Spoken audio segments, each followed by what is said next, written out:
धन्यवाद। और कल 1 फरवरी है, यानी वो दिन जब देश का आम बजट पेश होगा और खुलेगा जनता की उम्मीदों का पिटारा। पेश होगा देश की लेखा जोखा और विकास का रोड मैप। हर बार की तरह इस बार भी हर वर्ग इस बजट से उम्मीदें लगाए बैठा है। रिपोर्ट देखिए।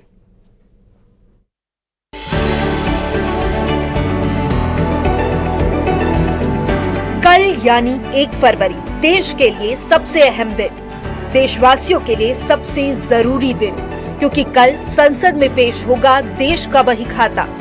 वित्त मंत्री निर्मला सीतारमण कल देश का आम बजट पेश करेंगी। ये बजट सिर्फ देश की वित्तीय हालत का लेखा जोखा नहीं है, ये बजट सिर्फ विकास का रोड मैप नहीं है, बल्कि उससे ज्यादा ये बजट जनता के लिए उम्मीदों का पिटारा है। मिडिल क्लास से लेकर व्यापारियों और उद्योगपतियों तक, किसानों से लेकर युवा और महिलाओं तक, सर्विस सेक्टर से लेकर मैन्युफैक्चरिंग सेक्टर तक, हेल्थ सेक्टर से लेकर रियल एस्टेट तक, हर वर्ग हर सेक्टर को हर बार बजट से उम्मीदें रहती है और इस बार भी अरमान परवान पर है। जी, महंगाई कम आए चाहिए और खाद बीज टाइम पे किसान को मिलना चाहिए, जरूरत के मुताबिक ये मिल नहीं रहा। किसान बहुत परेशान है आज के दाम में। रात के 12-12 बजे लाइन लगानी पड़ती है हम लोगों को और उसके बाद भी खाद नहीं मिल पाता है और पुलिस की लाठियां भी खाने पड़ती हैं हमको। तो उम्मीद रखते हैं कि जो हमारा एजुकेशन है उसका फीस, जो इंस्टीट्यूशन का फीस हो कम हो जाए, थोड़ा सब अफोर्ड कर सके, ऐसा हो, क्योंकि सब फैमिली तो बहुत अच्छे घराने से बिलोंग नहीं करती है। इन्वेस्टमेंट बढ़ाना चाहिए, जॉब अपॉर्चुनिटीज ज्यादा देनी चाहिए और जहाँ तक आप बता रहे थे कि एजुकेशन सेक्टर में गवर्नमेंट को अपना एक्सपेंडिचर बढ़ाना चाहिए। और जैसे हम छात्र हैं, हमारी तरह उनको बेटर अपॉर्चुनिटीज मिले। कुछ ऐसा गवर्नमेंट करे कि जिससे मतलब सर हम लोग उसकी हेल्प से सर हम अपना कुछ स्टार्टअप कर सकें, कुछ भी अपने, और बाकी सभी जो अनएम्प्लॉय भी हैं सर उनको भी सर हम कुछ मदद दे सकें। किचन की यूज की चीजें हैं, जैसे दाल हो गई, सब्जी, दूध, इनके दामों की हमेशा हर गृहिणी एक उम्मीद लगाए रहती कि इनके दाम कम हो, जिससे उनका किचन का भी बजट अच्छा रहे। सरकार से मेरा विनम्र निवेदन है कि थोड़ा घरेलू सामानों पर थोड़ा ध्यान दिया जाए। सरकार इन चीजों को सस्ती कर दे, जैसे दूध है, दालें हैं, सब्जियां आसमान छू रही हैं। हर वर्ग के लोग कम से कम कुछ ज्यादा नहीं तो उनका खाने रहने की व्यवस्थाएं सही होनी चाहिए। उसका बजट बहुत ज्यादा गड़बड़ हो जाता है। इनकम टैक्स से जुड़े फैसलों पर सबकी नजर है। मिडिल क्लास को टैक्स स्लैब से राहत की उम्मीद है। मिडिल क्लास स्टैंडर्ड डिडक्शन में बढ़ोतरी की उम्मीद जता रहा है। कल पेश होने वाले बजट में नई टैक्स व्यवस्था को और राहत भरा बनाया जा सकता है। कृषि सेक्टर में अहम ऐलान हो सकते हैं। हेल्थ केयर सेक्टर में सरकारी खर्च में बढ़ोतरी हो सकती है। वहीं डिफेंस में स्वदेशी उत्पादन को बढ़ावा दिया जा सकता है। इंफ्रास्ट्रक्चर प्रोजेक्ट्स को नई रफ्तार की उम्मीद है। रियल एस्टेट सेक्टर में सस्ती ब्याज दर की उम्मीद है। अफोर्डेबल हाउसिंग से जुड़े ऐलानों की आस इस बजट से की जा रही है। आर्टिफिशियल इंटेलिजेंस यानी AI पर भी अहम ऐलान किए जा सकते हैं। ये बजट विकास व प्रगति का एक नींव का पत्थर साबित होगा। हर वर्ग का इसमें समावेश होगा, चाहे वो महाशक्ति हो, युवा शक्ति हो, अन्नदाता हो, व्यापारी हो, समाज का जो सबसे पीछे सबसे नीचे है उसको जीवन स्तर उठाने वाला बजट आने वाला है। और ये बजट 2047 की एक बुनियाद रखेगा, नींव का पत्थर साबित होगा। चुनावों के पहले के बजट में कुछ राहतों की बात होती है, बाकी जो बजट रहते हैं वो जो सरकार की नीतियां रहती हैं उनको आगे ले जाने के ही कार्य तक वो सीमित रह जाती हैं। GST में जिस दर से करीब 29% ये केंद्र सरकार के हिस्से में राशि चली जाती है, तो यहाँ अंतर आना चाहिए। राज्यों की स्थिति को हमको सुदृढ़ करना जरूरी है अगर पूरे देश के हमको विकास की बात सोचनी है।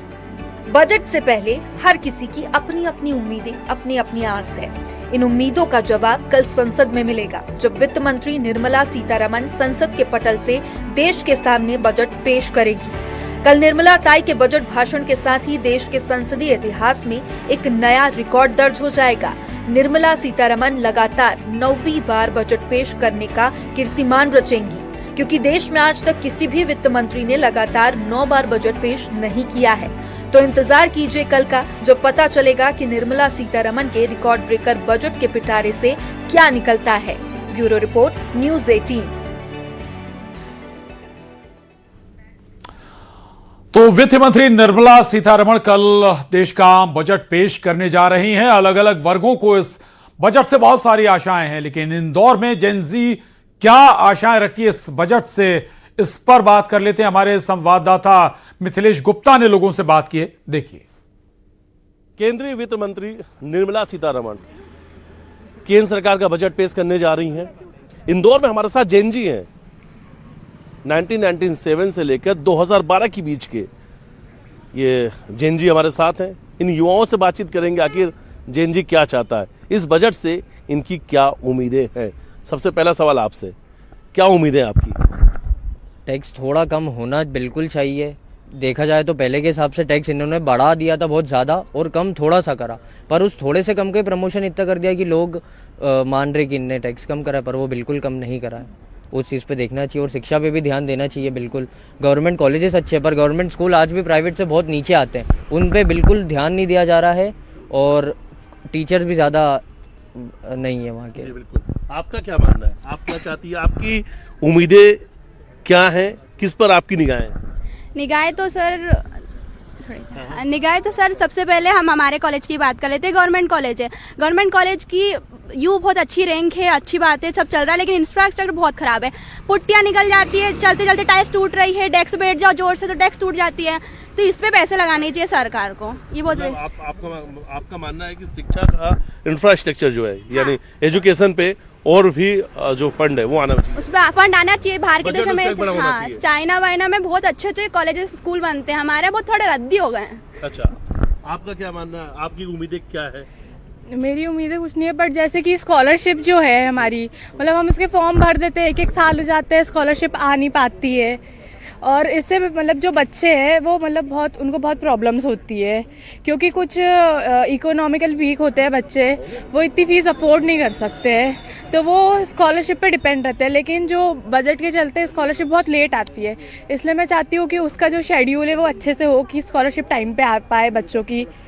अच्छा, बात ये भी करें ज्वेलरी आइटम की, आर्टिफिशियल आइटम की, मेकअप की बात कर लेते हैं, इन सब चीज़ों पर लेकर क्या मानना है आपका? मतलब जैसे ज्वेलरी, हम गोल्ड के प्राइस देख ले, वो बहुत बढ़ रहा है, उससे जो मतलब जो बेचने वाले और ख़रीदने वाले दोनों को बहुत ज़्यादा प्रॉब्लम होती है। जैसे कि शादियाँ वगैरह होती है, तो कुछ गरीब इकोनॉमिकली वीक लोगों को ख़रीदना रहता है, तो सोने के रेट इतने बढ़ गए कि वो लोग अफोर्ड नहीं कर पाते हैं, तो उसमें भी कटौती होनी चाहिए अभी। और जैसे कि चांदी के रेट भी बहुत बढ़ रहे हैं, क्योंकि सिल्वर अभी आजकल बहुत इंडस्ट्री में बहुत वर्क कर रहा है, मतलब बहुत काम में आता है, तो उसके रेट भी अभी बहुत बढ़ रहे हैं, तो उसको भी थोड़े अंडर बजट होने चाहिए। बिल्कुल। तो मेकअप वगैरह की किट भी खरीदते हैं, मेकअप के सामान भी खरीदते हैं, लगता है कि वो भी कुछ कॉस्मेटिक के जो आइटम है, कॉस्मेटिक में एक तो पिंक टैक्स लगता है जो फीमेल के हर प्रोडक्ट पे लगता है, तो वो भी बहुत ज्यादा है। कॉस्मेटिक का तो बनता बहुत कम में है, लेकिन आसमान की ऊंचाइयों में इतने ज्यादा प्राइसेस है, एक तो ब्रांड्स के भी प्राइसेस होते हैं ज्यादा, और एक्स्ट्रा टैक्सेस लगते हैं, तो वो एक्स्ट्रा टैक्सेस को कम करना चाहिए। आपका क्या मानना है, आप क्या चाहती हैं? कोचिंग इंस्टीट्यूट्स की फीस कम होनी चाहिए, क्योंकि जो बड़े कोचिंग सेंटर्स हैं उनमें फीस ज़्यादा होती है और पढ़ाई अच्छी होती है, बट जो छोटे कोचिंग सेंटर हैं उनमें फ़ीस कम होती है और पढ़ाई भी गंदी होती है। तो मैं कोचिंग इंस्टीट्यूट की फीस कम होनी चाहिए। शिक्षा, एजुकेशन की बात कर रहे हैं जी, कि इसका जो बजट हो बड़ा होना चाहिए, फॉरेन में पढ़ाई करने जाए तो भी इसके लिए एक बड़ा स्कॉलरशिप, ये सब चीज़ें जेनजी चाहता है। मैं तो यही चाहती हूँ जी। कल बजट देखेंगी, बजट सुनेंगी? हाँ, मैं ज़रूर सुनूंगी। और क्या कुछ है आपके मन में, जेनजी के मन में क्या चल रहा है कि इस बार और बजट में क्या राहत मिलनी चाहिए? क्या लगता है आपको कि इस पर सरकार का फोकस ज़्यादा होना चाहिए? सर, बहुत सारी चीज़ें हैं, तो अभी तो मेरे दिमाग में आ नहीं रही हैं कौन कौन सी चीज़ें हैं। तो सर, फ़ोन का बजट कम करना चाहिए, क्योंकि जेनजी चाहता है कि फ़ोन की बजट कम करना चाहिए, रिचार्ज कम करना चाहिए सर। सबसे ज़रूरी तो यही होता है रिचार्ज के लिए। हर जगह सर सब्सक्रिप्शन मांग देते हैं, वो कम करना चाहिए। मतलब जेनजी की उम्मीदें हैं कि इस बार जो ये मोबाइल फ़ोन है, मोबाइल फ़ोन ये सस्ता होना चाहिए। इस बजट पे जेनजी जो है अपनी अपनी डिमांड है, अपनी अपनी चीज़ें हैं, उम्मीदें। आपकी उम्मीदें क्या हैं इस बजट में, आप क्या तलाश रही हैं? मेरे अकॉर्डिंग तो टैक्सेस मिडिल क्लास के लिए कम होनी चाहिए, क्योंकि रिच कमा लेते हैं और गरीबों को भी हेल्प मिल जाती है, बट इसमें मिडिल क्लास फंस जाता है। खबर, कल पेश होने वाले बजट, कई मायनों में कल जो पेश होने वाला बजट है बेहद खास होने जा रहा है। सूत्रों के हवाले से न्यूज 18 को मिली जानकारी के मुताबिक ये बजट पिछले 75 सालों में आए सभी बजटों में बहुत अनोखा होगा। पहले बजट भाषणों में आमतौर पर पार्टी में बहुत ज्यादा डिटेल्स होती थी, जबकि पार्ट बी में सिर्फ कुछ घोषणाएं होती थी। सूत्रों के मुताबिक बजट भाषण का पार्ट बी ग्लोबल स्टेज पर भारत की लोकल ताकतों को दिखाने का रोडमैप भी पेश करेगा। ये भारत की मौजूदा ताकतों और भविष्य की संभावनाओं को भी दिखाएगा। तो कल जो वित्त मंत्री निर्मला सीतारमण बजट पेश करेंगी वो बजट बेहद अनोखा और डिफरेंट होने जा रहा है पिछले आम बजटों से। इस बार क्या खास होगा ये हालांकि कल जब बजट पेश होगा तब साफ होगा, लेकिन न्यूज 18 को सूत्रों के हवाले से जो जानकारी मिली है उसके मुताबिक ये बजट पिछले 75 सालों में आए सभी बजटों से अलग होगा और अनोखा होगा। पहले बजट भाषणों में आमतौर पर पार्ट ए में बहुत ज्यादा डिटेल्स होती थी, जबकि पार्ट बी में सिर्फ कुछ घोषणाएं होती थी। तो ये बजट वाकई अलग होने वाला है। पार्ट बी में शॉर्ट और लॉन्ग टर्म लक्ष्यों पर जोर दिया जाएगा। भारत की लोकल ताकतों को दिखाने का रोड मैप होगा इस बजट में पेश, और मौजूदा ताकत और भविष्य की संभावनाओं को भी ये बजट दिखाएगा।